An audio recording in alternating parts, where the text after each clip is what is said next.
tough one. I guess I'm well aware you guys won 21 games in a cup and a lot of other things this year, but did you think down the stretch, maybe the last 3 weeks or a month, that you had trouble putting teams away, that maybe there wasn't a killer instinct there that you needed? No, I'm not sure I would describe it that way.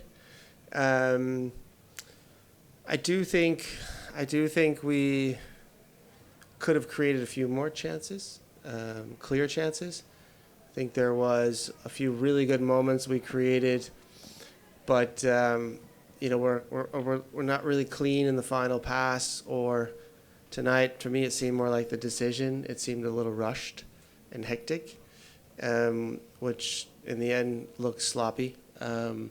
So I think we could have created a few more clearer chances with better decision making in the final third. But if you just look at the game in the summary, you did enough to win the game. Offensively, you created enough chances, plenty of set pieces as well, which were close a few times. And both goals were kind of self-created, or goals we got scored on. So in the end, I think it's fair to say we beat ourselves tonight. I'm not taking anything away from Seattle. They played well, they had a good game plan, but we did enough. Just couldn't be clean enough in the final third to score one more. Steve, for you, how much did the break take away whatever momentum you felt you had or whatever rhythm you felt you had? Nothing, really. I think it's more the international break in the middle of playoffs. I think hurts everybody. It hurts Seattle, hurts us, hurts every team. It loses a lot of players.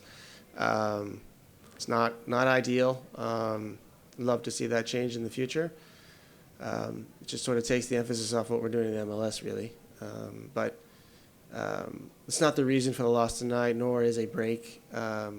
Again, I think the reasons I just covered. And it hurts. It's disappointing. We're disappointed for our fans that we couldn't play a couple more games at home. It's a really great opportunity for us this season. But that's sports. Sometimes you lose. You can't always win. And, we'll regroup. We will reassess or assess this season, which I think overall was extremely positive. That's what I just told the guys. So it was a fantastic season again, and we'll try to do the same thing next year, but with a better ending. Hey, Steve, I've got two for you. The first one is talk a little bit about the changes that you made going into overtime, basically bringing Ile in and having the three-man midfield again. And then related to that,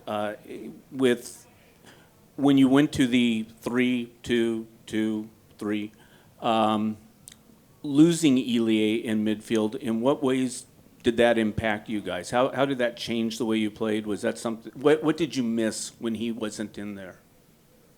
I'm not sure I'm following you. At what point? Minutes? No, in terms of what he brings to the game. Yeah. Yeah. When you he's no longer your number 6. You're not using a number 6 in that way anymore. What did you lose not having him? And then bringing it in today. What was your thinking in bringing him in and using that formation in overtime? It's just a numerical issue in midfield. You have 2 instead of 3. That's it. It's just spatial, but you have one more in the back line. So that's all it is. It's not much difference. So you're prioritizing just more spaces in the back line and trying to have a little more control of the game that way. That's it. There's nothing more, nothing less. When you play with a back 4 and with Ile as the 6 or whoever the 6 is, you try to push the issue. It makes you a little better in pressing. It makes you a little better in counter pressure due to an extra man in the midfield. That's pretty much it. That's the only difference. Well, he also brings an organizational ability and kind of a calming influence in there as well. Sure. He's a very experienced player. He's our captain. Absolutely, yeah.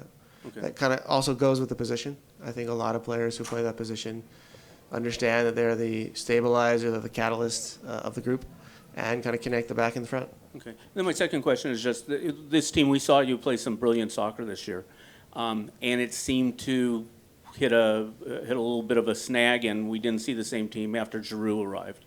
He never really seemed to fit into the way that you guys play, and you're trying to figure out ways to play with him. And I just want to get your thoughts on that, and whether at any point you thought, maybe it's best we go a different direction this season.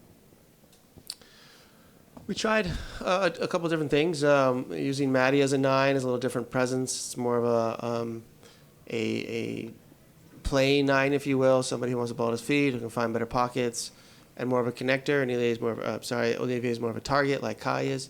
So there are different approaches that we used all season. The different approaches are good. It's like having a hybrid in your bag if you're a golfer. You want different clubs in your bag, not just the bare minimum. And so we appreciate what Olivier brings, what Kai brings, what Matty brings as a 9. But tonight we didn't score enough goals. So our boys up top didn't make enough plays, and theirs did. I think that's the difference. I think with a preseason, a full preseason and a proper preseason, it'll be much better with Olivier next year. Every player who comes from Europe after a very short summer and tacks on a little more at the end of this season, the MLS, with all the travel and the weather, all of them struggle, and all of them settle in by the beginning of next year.